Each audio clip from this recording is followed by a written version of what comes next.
My name is Charlotte Hayes, and for most of my life, I was the invisible one in my own family. It wasn't something anyone said directly. It was in the way my father looked right past me, like I was the empty space between my two brothers.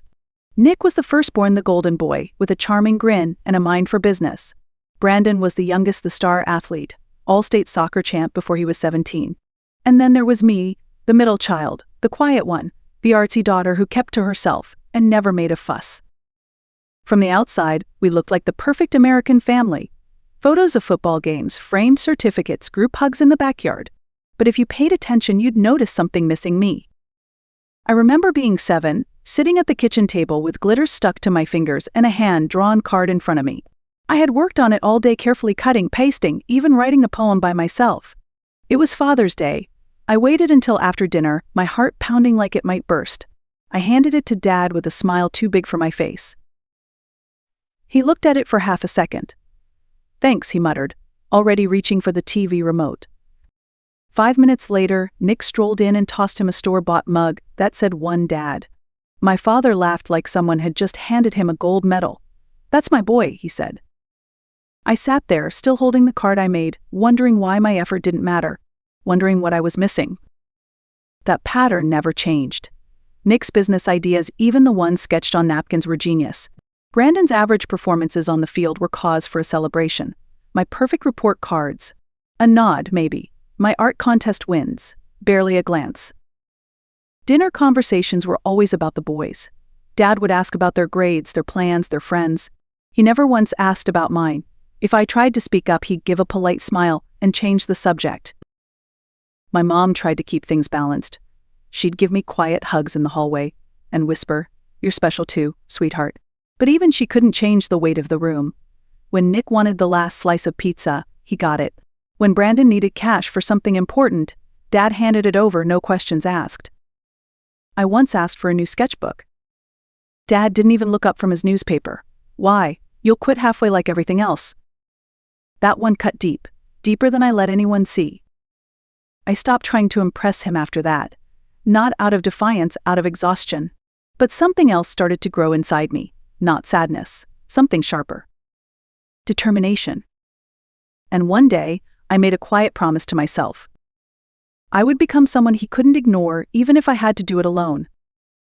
Nick and Brandon were born to shine. At least, that's how my father always made it seem. Nick, the eldest, was the smooth talker. He could charm teachers, neighbors, and bank managers with the same smile. Even when he didn't study, he somehow talked his way into decent grades. Dad treated him like a business prodigy, bragging about how Nick was going places. They had their own jokes, fishing trips, and even a special handshake from when Nick was 10. I once watched from the hallway as Nick showed Dad a business plan scribbled on a diner napkin. Dad looked at him like he'd just invented the light bulb. "You've got the brain of a leader," he said, beaming. Then there was Brandon, Dad's athlete. From Little League to varsity soccer, Brandon had trophies lined up like soldiers on a shelf. Dad went to every game, rain or shine. He shouted from the sidelines like a coach who believed every goal was a family legacy. When Brandon scored the winning goal in a regional final, Dad threw a backyard party. Music, barbecue, half the neighborhood showed up. I helped clean up afterward, of course. That was my usual role. I was there, always there. But it was like being on the wrong side of a one-way mirror. When I got into the advanced art program at school, I told them over breakfast. Dad didn't even put down his coffee. "Honors, huh? That's nice." That was it. I studied late into the night. I worked part-time at a coffee shop to buy my own supplies. I taught myself graphic design. I built a small online portfolio before I turned 18. But no matter what I did, it never earned more than a glance. Meanwhile, Brandon sprained his ankle at practice and got a get-well cake. I wasn't jealous of their success. I was just tired of being erased. They weren't cruel. They never told me to be quiet. They just filled the space so loudly that there was no room left for me. But I learned something from watching them soak up all the praise. I didn't need to be louder. I just needed to be undeniable. I stopped chasing his approval the day I realized I was running in circles. It didn't happen with some dramatic outburst or a slammed door. No, my rebellion was quiet, intentional. The kind that simmers beneath the surface until it reshapes everything. While my brothers basked in praise and attention, I buried myself in work. I took on double shifts at the coffee shop, enrolled in evening classes, and taught myself coding on an old, beat-up laptop. I started freelancing small design projects, logos, flyers, app interfaces. At night, while the rest of the house was dark, I sat under the yellow glow of my desk lamp, fingers moving faster than my thoughts. It wasn't about revenge, not yet. It was about becoming someone who mattered, at least to myself. I built a basic prototype for a digital product platform that connected local freelancers with small businesses in real time. I called it Linkwell. It was clunky and slow, but it was mine. And I kept working on it day after day, week after week, improving every detail with the care of someone sculpting their own future out of scraps. Then, finally, came a small win. I was accepted into a competitive tech accelerator. Less than 5% of applicants made it through. I remember sitting at the dinner table that night, heart pounding as I casually said, "So I got into something big. A startup accelerator. It's a tech incubator in the city. They fund early-stage companies." Dad didn't even look up from his plate. That's good. "Hey Brandon, did that recruiter ever get back to you?" It was like I hadn't spoken at all. I stared at the plate in front of me, watching steam rise from the mashed potatoes. For a moment, I thought I might cry. But instead, I smiled. That smile scared me, because it wasn't sadness anymore. It was resolve. I excused myself early, went to my room, and opened my laptop. I started reworking my pitch deck that very night. That was the moment I realized the applause I was waiting for would never come, not from him. And I didn't need it anymore. What I needed was a reason to keep building something stronger than longing, deeper than anger. I was no longer trying to earn a seat at their table. I was building my own. The launch day was everything I had dreamed of, and everything I had feared. It was held in a glass-walled conference room downtown, nothing extravagant, but elegant enough to feel real. Investors showed up, local press, a handful of curious business owners. My tiny team wore matching black shirts with the Linkwell logo printed across the chest. My palms were sweating, my voice shaky, but I stepped up to that podium like I belonged there. I spoke about the mission behind the platform, about helping small businesses connect faster, smarter, about how I knew what it was like to be a name no one remembered, a message no one returned, and how this platform would change that. I looked out at a room full of strangers who were actually listening. And for the first time I felt seen, not as someone's daughter, not as Nick's sister or Brandon's quiet sibling, but as Charlotte Hayes, founder and CEO. The presentation ended with polite applause that grew into real enthusiasm. People came up afterward with questions, compliments, even business cards. A local investor asked for a meeting the following week. My team hugged me. Someone opened a bottle of sparkling cider. For the first time in my life, I thought maybe this was it. Maybe I had finally created something my father couldn't brush aside. I was wrong. That weekend, we had a family dinner. I hadn't planned to bring it up, but when Dad started praising Nick's new condo deal and Brandon's latest gym sponsorship, I thought just maybe it was time. "I launched Linkwell last week," I said. "We already have our first round of investors interested. It went really well." Dad looked at me like I had mentioned the weather. Yes, you've always been busy," he said, waving his hand. "Anyway, Brandon, how's that hamstring? You still doing therapy?" And just like that, I was erased again. It felt like someone had turned down the volume on my existence, like I was yelling into a canyon that refused to echo. I sat through the rest of dinner smiling politely, but something in me had shifted. Not broken, just finished. I didn't cry when I got home. I didn't scream or throw anything. I opened my laptop, and I kept building. Because I finally understood his silence wasn't my failure. It was his limitation. After that dinner, I stopped trying. Not in the way that means giving up, but in the way that means letting go of things that were never mine to fix. I no longer needed to prove anything to him. I didn't need applause. I didn't need permission. I needed freedom. So I packed up my apartment in the city and moved to a small coastal town 2 hours away. The kind of place where no one knew my last name, where I could walk barefoot on the beach in the morning and work late into the night without anyone asking what I was doing. I rented a modest studio above a bookstore. My desk faced the window. Every day I sat there building Linkwell line by line, page by page, strategy by strategy. Some weeks I barely scraped by, I lived off instant noodles and black coffee. I took on side gigs editing, design, even teaching beginner coding online. There were nights I broke down under my desk, exhausted and alone. But I never quit. I learned how to fix bugs in the platform by reading forums until sunrise. I learned how to write contracts, pitch to clients, and say no when someone tried to underpay me. And slowly, one client turned into 3 into 10. I used the name Charlie Hayes for everything. A nickname, yes, but also a new identity. One that didn't carry the weight of being the forgotten daughter. One that didn't need anyone's validation to keep going. I still saw photos, sometimes Nick speaking at conferences, Brandon lifting trophies, Dad beaming beside them like they were royalty. I used to cry when I saw those. Now, I just closed the app and got back to work. Because I was building something real. Something no one could take away from me. A year passed, then another. Linkwell grew slowly but steadily. We refined the platform, rebranded, added features our competitors hadn't even thought of. A niche investor noticed our traction and offered seed funding. For the first time, I had a real team: developers, marketers, client support. People who believed in the mission, in me. We didn't grow flashy, we grew solid. And then, something unexpected happened.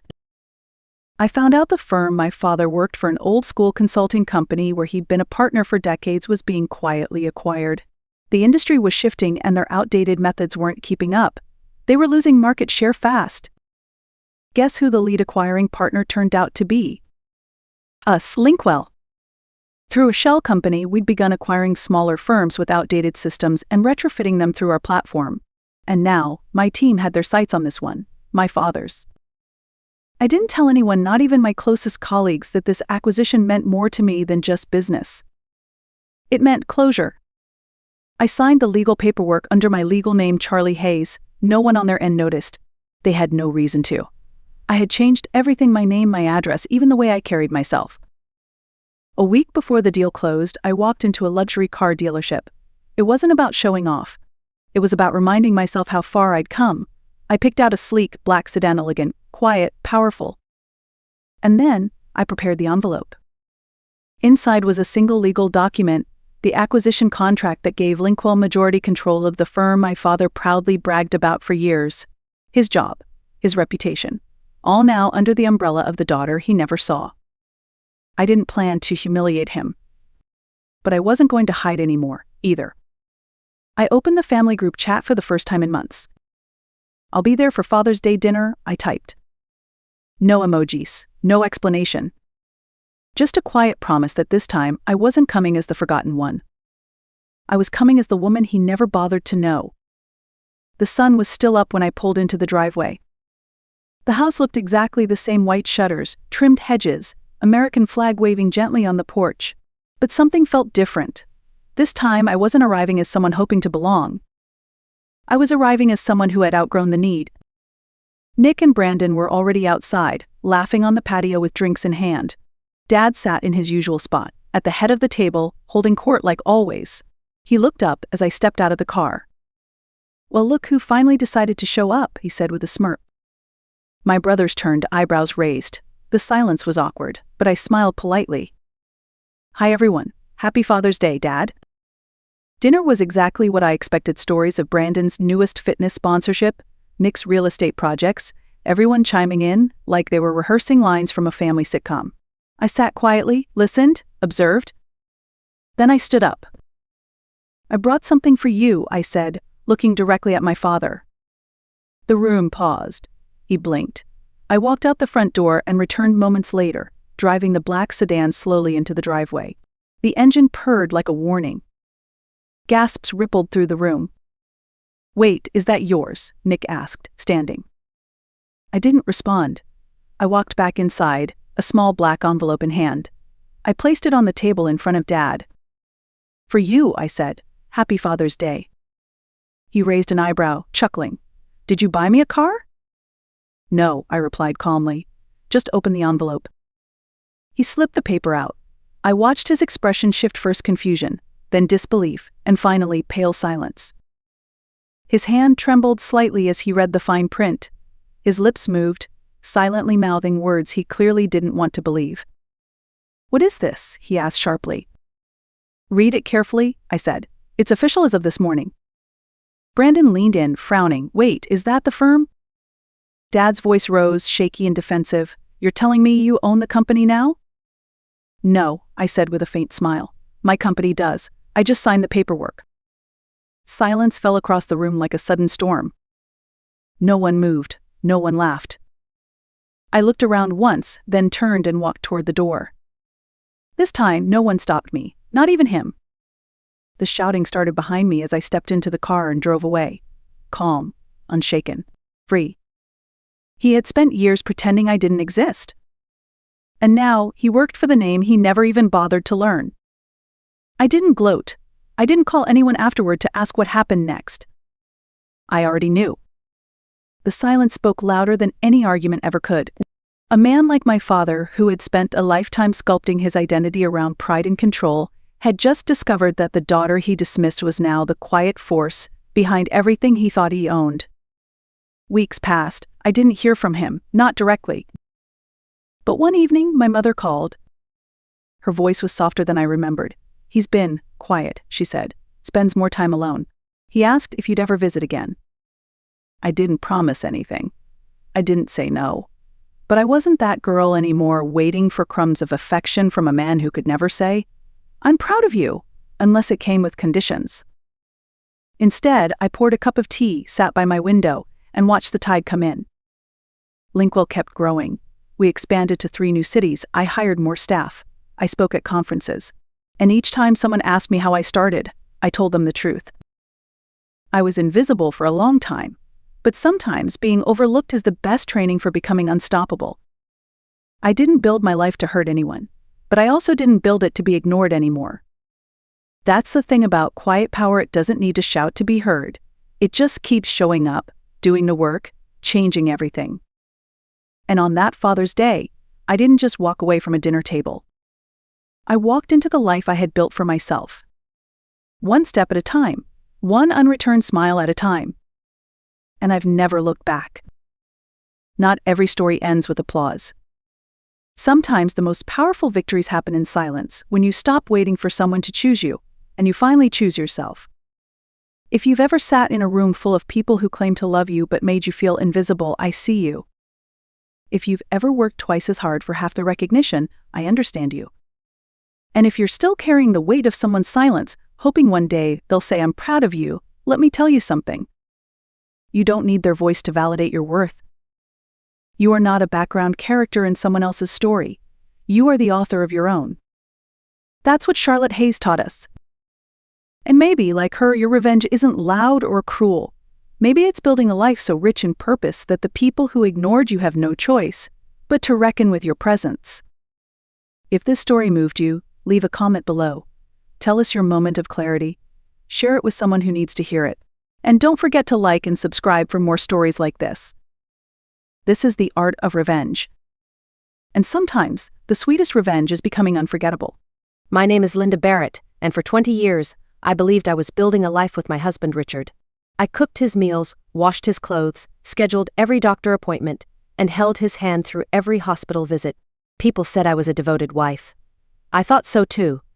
I thought love meant being there in sickness and in health, even when it hurt. But everything changed on a warm Thursday morning in late spring. I had woken up early, baked his favorite oatmeal muffins, and brewed a fresh pot of coffee.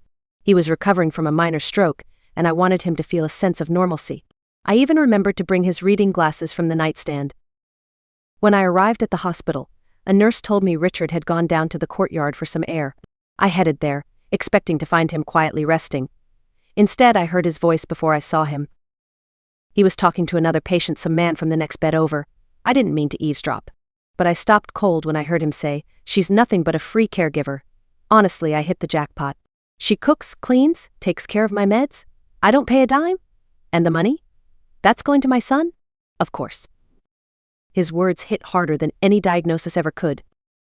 I stood frozen behind the corner, my heart pounding in my chest. It was like someone had cracked open the floor beneath me. Every quiet moment I had ever shared with him suddenly felt fake, rehearsed. Not love, but convenience. "She thinks we have a great relationship," he went on, chuckling. "But when I'm gone, she can go stay with her daughter. Won't be my problem. I didn't cry. Not right then. I turned away, slow and silent like a ghost, and walked back down the hallway, gripping the paper bag of muffins I had baked with care. That was the moment I knew I hadn't been protecting a marriage, I had been living in a transaction. And something inside me, something quiet and long silenced, finally woke up. When I returned home that evening, the house felt colder than usual, not in temperature, but in spirit. The sunlight poured in through the windows like it always did in late afternoon, but it didn't warm anything. I left the lights off and just sat in the living room, still wearing my jacket, holding my keys in one hand like I wasn't sure whether I should stay. This house had never truly been mine. It was Richard's before I came along. He had shared it with his first wife. The furniture, the layout, even the wallpaper in the hallway, they all belonged to a chapter one wasn't part of. When we married, I suggested starting fresh, maybe moving to a new place together. He shook his head. Dylan's used to this house, he said. No need to stir things up. Dylan, his son, was already 15 when I moved in, a head taller than me, eyes full of quiet judgment. He never called me Mom, never even said my name without a hard edge. I remember bringing my 2 small boxes of belongings into that house, one with books, the other with kitchenware. I tried so hard to make it feel like home. I once spent 3 full days scrubbing the grease-stained kitchen with lemon water and baking soda, thinking maybe if I made it sparkle, I'd be accepted. Back then I was still working at the local library. I'd come home, grocery bags in hand, and cook the meals I knew they liked. On our first Thanksgiving together, I cooked a full dinner from scratch. Turkey, cranberry sauce, homemade stuffing. Dylan poked at the gravy and muttered, "Tastes weird. My mom's was better." I remember standing there, still holding the serving spoon, wondering why my chest ached like that. That was probably the moment I first started disappearing. A slow fade that no one noticed. Not even me. There's a strange kind of exhaustion that doesn't come from lack of sleep. It comes from giving too much of yourself for too long without return.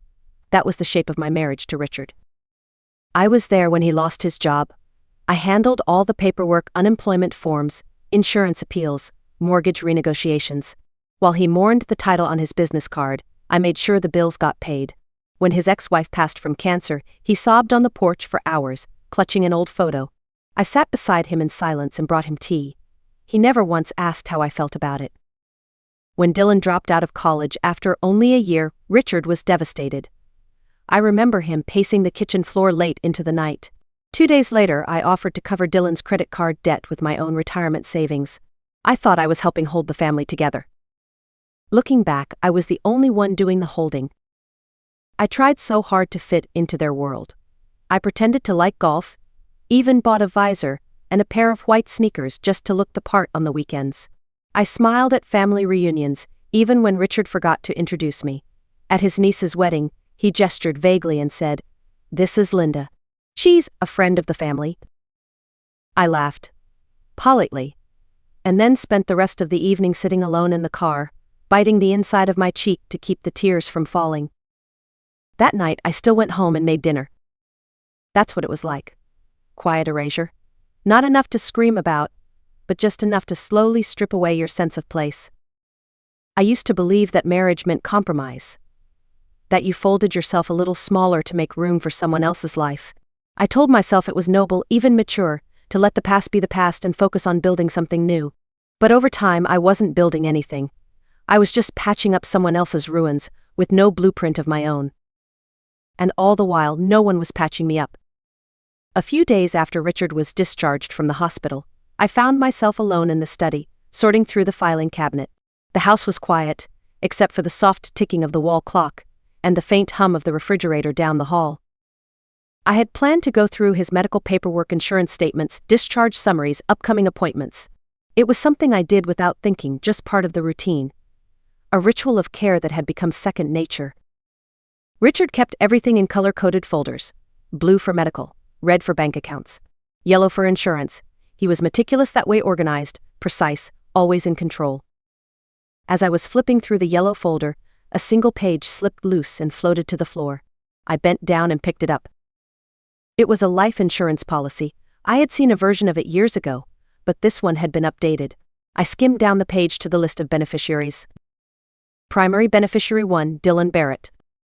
Primary beneficiary 2, Margaret Barrett, deceased. No secondary. No mention of me, not even in fine print. My hand went cold. It wasn't about the money. I never married Richard expecting a windfall. But I had assumed naively, it seemed that after 20 years my name would at least exist on paper. That somewhere, in some quiet line or clause, there would be an acknowledgement that I had mattered. There wasn't. He had filed every detail, signed every form, arranged every possibility for after his death, but I wasn't part of any of it. Not as a wife, not as a person. I sat down slowly, the page trembling in my hand. Everything I had done, filing taxes, picking up prescriptions, staying up through his night sweat, suddenly felt like evidence in a case I didn't even know I was losing. And there it was, in plain ink. He didn't plan a future with me in it. He had built a life where I was useful, but not worthy. And now, for the first time, I began to wonder, if he saw me as disposable, why had I worked so hard to hold him together? Maybe it was time to stop. I didn't sleep that night. The house was silent, but my mind wasn't. I kept replaying his voice in the courtyard, the cold words on that insurance document, the invisible years of my life stacked like forgotten boxes in an attic. At sunrise, I made a cup of coffee I didn't drink and sat at the kitchen table, staring at nothing. That's when I picked up the phone and dialed a number I hadn't called in months. Carolyn's Flowers, came the familiar voice, bright and warm. "Hey," I said quietly, "it's me." She paused for half a second. "Linda? Honey, are you okay?" I opened my mouth to speak, but nothing came. Carolyn didn't press. "Where are you right now?" she asked gently. "Just come. You don't need to explain." 25 minutes later, I walked into her shop, a small corner store filled with lavender stems and sunflowers. There was a handwritten chalkboard by the register that read, "Today's flower meaning, you don't owe anyone your silence."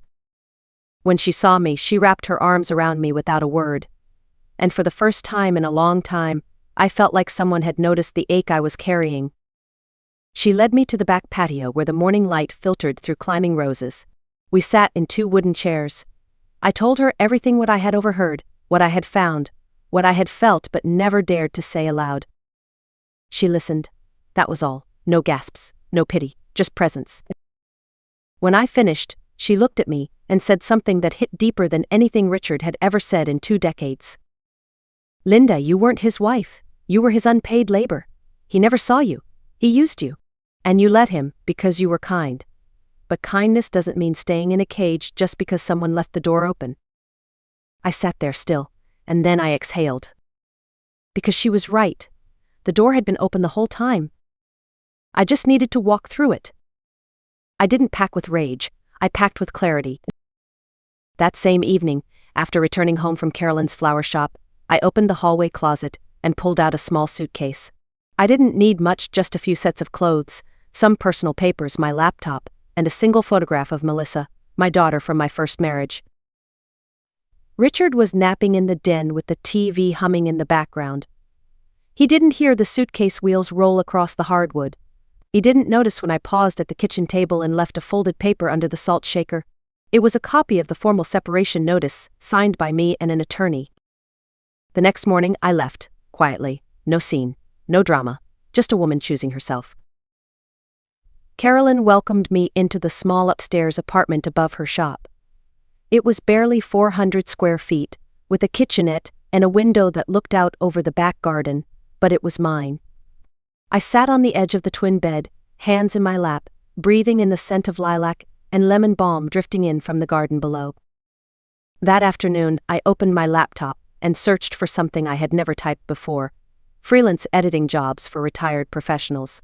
It felt strange, like learning to walk again. But within a week, I found a part-time position copywriting articles for a digital lifestyle platform. The first check was modest, but it was mine. No one asked me to cook in return, no one expected a favor, no one questioned my value. And for the first time in decades, I went to sleep in a space where I wasn't needed, I was simply allowed to be. That night, I made myself a simple dinner: roasted squash, a fresh green salad, a glass of wine. I didn't light a candle. I didn't set the table for 2. I just sat by the window, fork in hand, and whispered softly to myself, "You're doing it, Linda. You're really doing it." A few days after settling into Carolyn's apartment, I called Melissa. She didn't ask for explanations. She just said, "Come visit me in Boston. Stay as long as you want." I flew out 2 days later with my suitcase and a quiet hope tucked deep in my chest. Melissa lived in a modest cottage with a garden she kept herself. When I arrived, she met me at the gate with a long hug. "You don't look well," she said softly. I smiled the best I could. "I'd been better," I whispered. That evening, over pumpkin soup and warm bread, I told her everything about Richard, the life insurance, the years of erasure. She didn't interrupt. She just listened, eyes burning with quiet fury. When I finished, she said, "We need to speak to a lawyer. You deserve more than a quiet exit. You deserve justice." I nodded. We met with Karen Yates, a divorce attorney in her 50s with calm eyes and a sharp mind. Her office was above a second-hand bookstore that smelled of old pages and fresh coffee. Karen reviewed my documents, the marriage certificate, joint accounts, Richard's retirement records. Then she looked up at me and said something I hadn't expected to hear. "Linda, under California law, you're entitled to a share of marital assets and spousal support. You gave 2 decades of unpaid care. That matters." I blinked. She continued, "This isn't revenge. It's your legal right." We filed the paperwork that week. Richard was served the following Monday. He called me just once. "You really want to drag this through court?" he asked, his voice brittle. "No," I said calmly. "I want what I earned." The court process was short. Richard had no real defense. Worse, during discovery we found that he had transferred a large portion of assets to Dylan the year prior. The judge didn't appreciate that. In the final ruling, I was awarded 1/3 of our marital assets, including cash compensation and investment returns, and $2,500 per month in spousal support for 2 years. It wasn't a windfall. It was a reckoning. And for the first time I felt something return to my spine that had been missing for years. Strength. 2 weeks after the court ruling, a letter arrived from the hospital. It stated that Richard had suffered a hypertensive crisis and was now in the ICU. There were no listed next of kin available to approve long-term care. No family member had signed the necessary documentation. I sat at Carolyn's kitchen table with the letter in my hands, still as stone. Just days ago, he had walked into that courtroom in full control, head high, voice smug. But something in the verdict must have cracked his armor. Because to Richard, money wasn't just wealth, it was identity. And now, with that stripped away, so was his power. I didn't call the hospital. I didn't visit. Instead, I phoned Karen and asked her to transfer all legal care authority to Dylan. The next day she called me back. "It's done. But Dylan's refusing to respond to the hospital. He's not cooperating." I wasn't surprised. Dylan, like his father, had only shown loyalty to opportunity. When he realized half the estate was no longer his interest vanished. That same evening, while trimming roses out back, Carolyn glanced up from her clippers and said, "I saw something Dylan posted online." He wrote, "Dragging around debt and refusing to die is selfish. At least a quick death gets you insurance money." I didn't react. I just nodded. In that moment I understood something I hadn't before. Richard's biggest fear had never been illness. It wasn't even death. It was being forgotten. It was no longer being served. And now, with his health failing and no one showing up at his bedside, the mask had finally fallen. He gave everything to Dylan. And Dylan, he's just waiting for the paperwork to clear. No hospital calls, no bedside prayers, just numbers and timelines and whatever was left in an account. I used to think that walking away would make me heartless. But as I stood in the flower shop later that night, hands dusted with soil, watching the tulips bloom, despite the late season cold, I realized something far more true. Walking away was the most loving thing I had ever done for myself. Carolyn's upstairs apartment wasn't fancy. The walls creaked when the wind blew, and the pipes made a low groan at night. But it was quiet, peaceful, mine. There was a small west-facing window that overlooked her backyard garden. In the afternoons, sunlight spilled across the hardwood floor, like warm honey. I'd sit there sometimes with a cup of tea and just breathe. No one needed me, no one called my name. There was no task waiting behind every silence. That stillness at first felt like emptiness, but over time I realized it was freedom. One evening I cooked dinner just for myself. Roasted butternut squash with rosemary, a simple salad with goat cheese and walnuts, and a glass of chilled Riesling. I played an old jazz record on the portable speaker Carolyn had gifted me. The saxophone notes filled the space softly, like a conversation I didn't have to answer. It had been years since I'd cooked without an expectation attached. After dinner, I opened my laptop to check on the editing project I'd submitted. There was a message from the platform's editor. "Your notes were incredibly precise. Would you be open to taking on more regular assignments?" I smiled. Not out of pride, not to prove anything, but because the quiet, focused, careful work was mine. My effort, my value, my felice. Later that night, I wrote a new blog post for the little column I had started, Rebirth Stories for Women in Their Second Act. The draft title read, "From Being Needed to Being Seen." The words came slowly, not because I didn't know what to say, but because I finally had so much to say my way, in my voice. I was no longer living to fill someone else's space. I was learning how to fill my own. The life I had before was about surviving. But this was the beginning of living. And it tasted nothing like silence. A few weeks later, Melissa flew in from Boston to visit. She arrived with a small paper bag in hand, grinning like a kid. "I brought your favorite brownies," she said, holding up the bag with the sticker she'd made herself.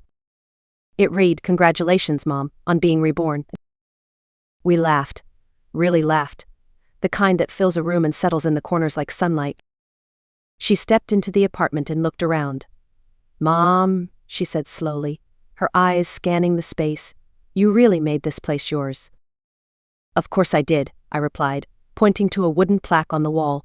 Carved into it were the words, "Linda's space, quiet, curious, free. Carolyn had helped me pick it out, said it captured who I was becoming. That afternoon, Melissa and I sat in the garden helping Carolyn label new flower arrangements.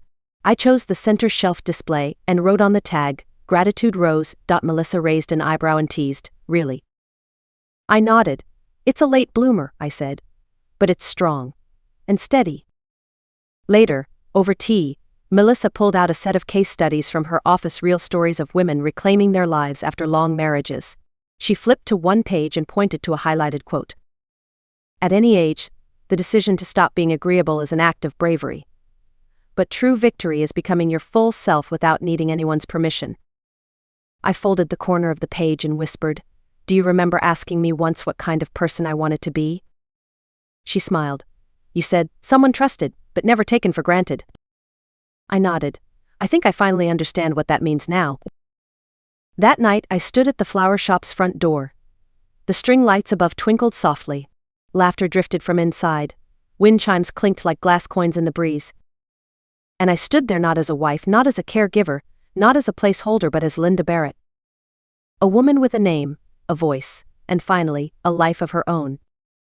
To anyone watching, you are not too late. And you have never, not once, been invisible.